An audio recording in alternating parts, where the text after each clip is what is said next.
Welcome to the Idea to Value podcast, where in every episode we highlight the latest insights into creativity and innovation from experts around the world. I'm your host, Nick Skillicorn. I care about the evidence behind what makes ideas happen, and I've already helped thousands of people just like you through my unique insights into recent scientific findings of how creativity works. I also show you how to turbocharge innovation programs so they finally deliver on the value and ideas you've been struggling to execute. Get your free training on how creativity can be improved by registering now at www.ideatovalue.com. Now let's get on with today's episode. Hello, everyone, and welcome to another episode of the Idea to Value podcast. I'm your host, Nick Skillicorn, and I'm thrilled to have with us today Gemma Milne. Gemma Milne is a science and technology journalist and recent author of Smoke and Mirrors, How Hype Obscures the Future and How to See Past It. Gemma, it's wonderful having you here. Thanks so much for having me, Nick. I'm really excited to join. So what's this concept of hype that you're talking about, and especially in the context of science and technology? Sure. So I think most people, when they hear the word hype, they think of something that they don't want to be associated with. They don't want to fall for. Only people who are maybe not quite as educated tend to get caught up in it. When actual fact, I kind of think of hype as a tool. It's something that can be used for good, getting complex out to the public and, helping make sense of the complex for those that need it. But on the other hand, it can be this really detrimental thing, which can, push people in certain directions, whether that's in terms of funding or policy or voting or even just general public sentiment. And sometimes that can be really detrimental for society as a whole. So for me, hype is very much a tool that has both sides to it. And, my book is kind of exploring how people can understand that, spot hype, and be able to see the context in it and go about their daily lives much better. I mean, it's such an interesting topic when you think about it from the context of innovation and creativity, because those are both about trying to get new ideas out there into the world. And quite often they live or die based on how much interest people show in them. And a lot of that is behind how much interest you can develop among the general population. Can you tell us sort of your own view on how hype affects how people see ideas? Sure. I mean, exactly as you said, we need to get ideas out. We need to be able to explain, what is being made, what is being invented, what is being researched, what's being implemented. And we don't all have the time of day, the headspace, even the impetus to try and understand all those things at a really, really deep level. We don't all have PhDs in each of these topics. So marketing, advertising, hype, narratives, they're all part of this toolkit, I guess, to try and translate ideas to various different kinds of people, whether it's the general public, whether it's lawmakers, journalists, whoever. And so I think it's important to understand that when we're trying to get ideas out, tools are used to do that. And where the problems lie, or at least when I've been looking at it and researching it, is when people don't necessarily understand that a tool has been used to try and make them feel or think a certain thing, and that idea is taken out of context.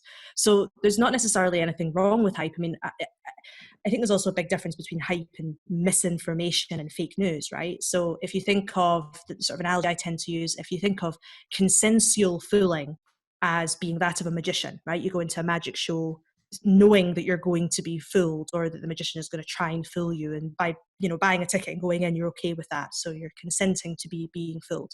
Then non-consensual fooling is lying, being fooled, and you don't understand that that's being done to you, you believe. Hype, I kind of think of as accidental fooling, where the message that's being put out is not necessarily someone's trying to trick you, but if it's taken out of context, misinformation happens and misunderstanding happens. So it's extremely important that new ideas, particularly complex ideas or things that have sort of never existed before, are explained in such a way that can have the impact. But at the same time, we also need to all individually be able to sift through the way messages hit us, shall we say, and interpret them in the way that they were deemed. I mean, especially in the context of science, where sometimes these messages being brought out there could be theoretically life-changing when it comes to new medicine or sort of fundamental new technologies. Sometimes the science being reported does get sort of extrapolated a bit beyond where it was probably meant to go. And you get journalists making assumptions and making claims that the original researchers aren't necessarily saying themselves, though. Definitely. But I think there's responsibility across all the different touch points, shall we say. And of course, I'm going to say that being a writer and a journalist. But I think that there's responsibility from, from the scientist perspective, from the researcher perspective, in whether it's them putting out the information via the university PR department, or whether it's them, tweeting their new paper or whatever it is, and the way that they explain it to a journalist. There's obviously responsibility from the journalist standpoint to try and make sure that what they're communicating is true and whatnot, and it's not conflicting with, the goals that they have over their head around trying to get clicks on articles and so on and so forth. But then there's the third responsibility that I don't think we talk enough about, which is the responsibility of the person reading the thing. Being able to, it's not about reading with a pinch of salt, but it's about reading with an understanding of how this message is being put in front of them and why. At the end of the day, newspapers need to write bombastic headlines in order to sell advertising. Scientists need their science to be covered in order to get funding. So if you read things with that knowledge and that context, it doesn't mean that you read it and go, oh, it's all rubbish. They're just putting this message out so they can get funding and so that they can get advertising. But you do read it with a slightly different take, and you can, in my mind, understand what's being said in a much more interesting way, in a much more nuanced way. But without that initial pause and that initial context, you can, for lack of a better word, fall for the overly simplified narrative that is used to initially capture your attention. So you mentioned that, in your view, hype is a tool. And I know in your book you go into a lot of examples about this. It would be interesting to get your perspective on a couple of examples or case studies where maybe hype was over promising or sort of pushing the truth in one direction, and then maybe some examples about how people aren't utilizing or able to utilize hype enough to get their ideas across. So Yeah, why don't you take us through some of those?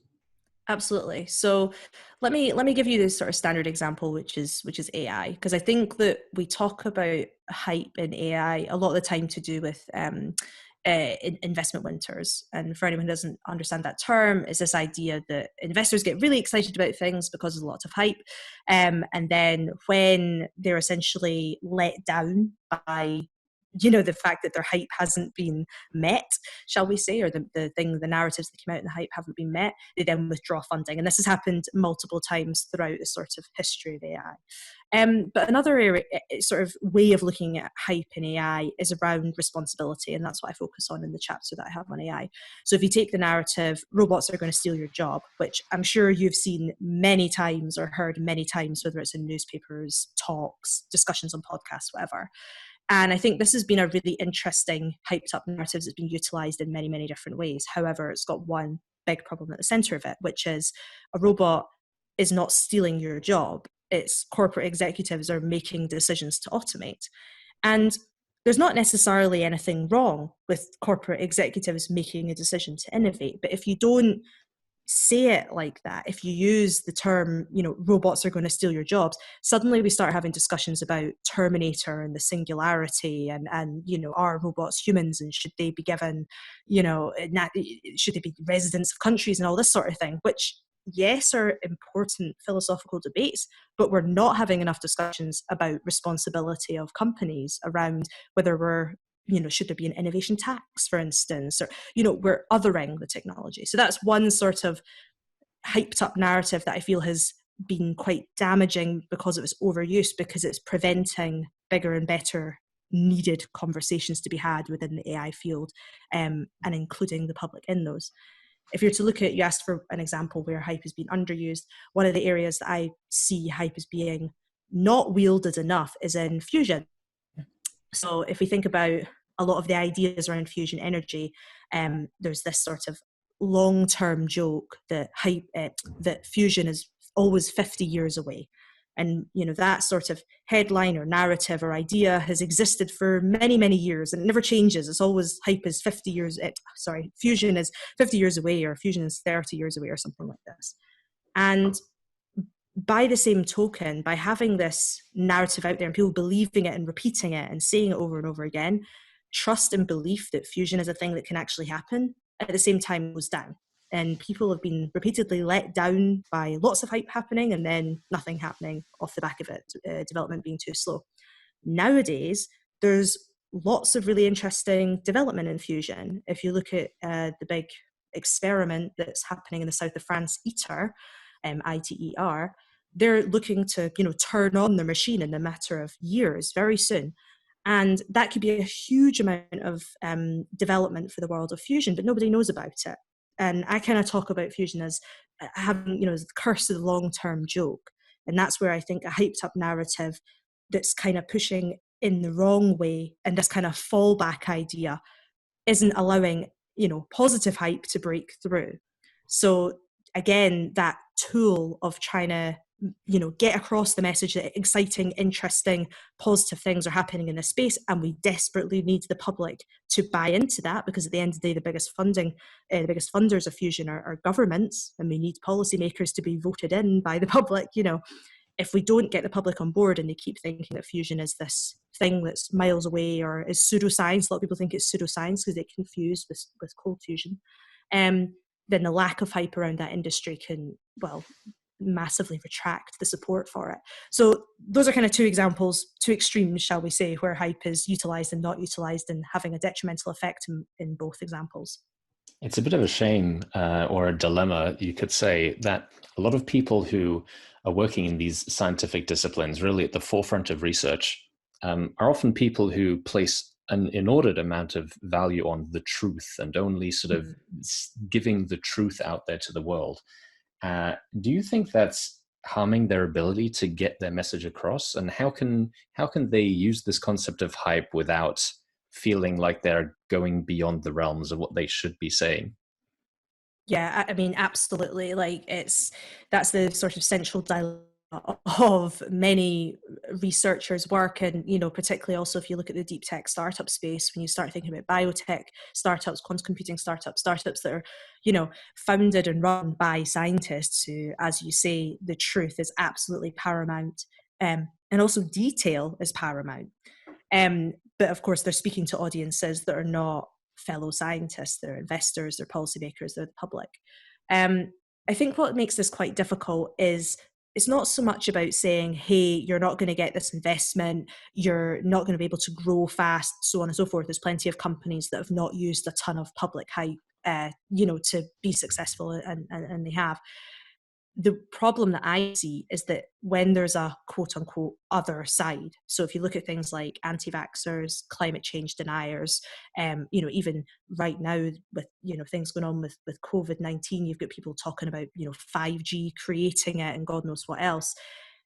I'm saying other sides again in inverted commas, use the tool of hype very, very well. They use emotional messaging. They use, headlines and narratives and marketing tactics that capture people, plant ideas that are very, very strong. And if you're not sort of countering or undercutting on the other side, if you're sticking to, well, we need to give out tons and tons of detail, we need to keep saying it depends, and so on and so forth, you run the risk of not being able to keep the public, shall we say, on science's side. And I'm not saying that scientists just suddenly start, overhyping their science or whatever, but it's more looking at the tool of how hype is created and see if you can learn from that in order to try and get people to believe and be on board with what you're doing. But it's also an interesting kind of, if you zoom out a bit more, there's an interesting question around, how much of science should we even put out into the world? Because, we know that the world, the general public, we can't all possibly keep up with all of science and everything else that was going on in our lives. That's obviously a huge ask, and it's not something that's ever going to happen. So we know for a fact there's always going to be a gap in terms of there's going to be misunderstanding, there's going to be people not kind of getting what scientists are trying to say. So is the risk of misunderstanding worse than actually just going, you know what, let's just not bother even trying to tell people in the first place because we can't trust that our message is going to get through? Now, of course, I think science should be open. I'm not saying we shouldn't talk about it, but I think if we're not realistic about the reality that we live in, which is things are always going to be misconstrued if we don't think a lot about how to communicate and how to utilize tools. And, you know, at the end of the day, if we need people, if it's crucial that people get on board with things, you know, wash your hands, stay at home, all the things that the big messages that we need people to believe in right now. I mean, we're seeing currently what the risk is in that. So it kind of opens a lot of interesting questions about what does openness mean in science. But again, what's the responsibility of researchers to get these messages out when it is, you know, a matter of public health, shall we say? I mean, it's been an interesting couple of years from my perspective as well. I know a lot of people in the academic fields have this feeling that over the last 5-10 years or so, there's been an erosion of trust in scientists and in experts, and that's led to this proliferation of fake news where people can just believe anything they see on the internet. You being a science and technology journalist, what's your view on that? It's interesting because I think there's been quite a lot of discussion as, you know, has there actually been an erosion of trust? I mean, it's these, you know, of being a science technology journalist, I'm like, where's your source? What's the study? But I don't know. I mean, I think I'm getting more people asking me more questions, actually, particularly at the moment when people are going, do you know what? I don't understand what's going on. I need someone who's an expert to explain it to me. I think there are definitely, shall we say, people on the fringes that are louder now than before, but I don't necessarily buy into this idea that generally everyone's lost a whole load of trust and expertise. I think it's that we sometimes don't know how to attribute expertise. I mean, if you look at, you know, the sort of the rise of the, shall we say, you know, the ideas industry and online public intellectuals, you know, we're starting to attribute expertise to people who have large social media followings, for instance, which is not necessarily a good tracker of how expert someone is. So I think it's more that we don't really know how to sort expertise more so than we don't look for it. Does that make sense? It certainly does. Gemma, we're coming up to the end of the interview. I just want to get one last sort of piece of advice for our audience. What can people do themselves to become more aware of this concept of hype and how it might be affecting them and the sort of views that they're getting from the world? Sure. So, I mean, in the book, there's 9 chapters, and each chapter is kind of linked to a lesson, shall we say, on how to better your critical thinking. But if I was to kind of reduce it to one piece of advice, it would be consider the context. And what I mean by that is when you read something or you hear something or somebody shares something with you on WhatsApp or whatever, take a step back, pause before you know, to share it or react to it or whatever. Have that pause and think, who's writing this? Why are they writing it? What are they trying to achieve by writing it? And it's not about having a conspiracy mindset. It's about being critical about seeing where messages come from and why messages are put out into the world. And honestly, you don't need a PhD to do that. You don't need to be a science journalist to do that. I think if we would all just spend a little bit time pausing before we jump to conclusions around messages and just, you know, why would that particular newspaper write that? Why would that particular scientist say that? Why would that company say that? What have they got a big sale coming up? You know, it's not about questioning things and immediately not believing, but it's about taking a more critical approach to messages that are put in front of you. So consider the context. Gemma, it's been wonderful speaking with you. If people want to find out more about you and your work, what's the best place they can go to find out more? Probably my Twitter. I'm just at Gemma Milne on Twitter. But if you want to find out more about me and my book and a bit broader my work, you can go to my website, which is gemmamilne.co.uk. If you go /book, you'll find everything about smoke and mirrors on there. Fantastic. Gemma, it's been wonderful having you on, and I look forward to speaking again with you soon. Thanks so much, Nick. Thank you so much for listening. If you liked it, please like, share, and subscribe, and leave me a comment about what you thought and what you'd like to see more about. If you want to take your creativity and innovation capabilities to the next level, then invest in yourself with the premium training only available at ideatovalue.com. These exclusive training modules have all been put together by me, Nick Skillicorn, and have been used by thousands of artists, innovation leaders, and CEOs to become better at understanding the source of their creativity and executing on their innovation ambitions. And there is no risk to you, as they are backed by our money-back guarantee. Now, don't forget to go out there and make your ideas a reality. See you again soon.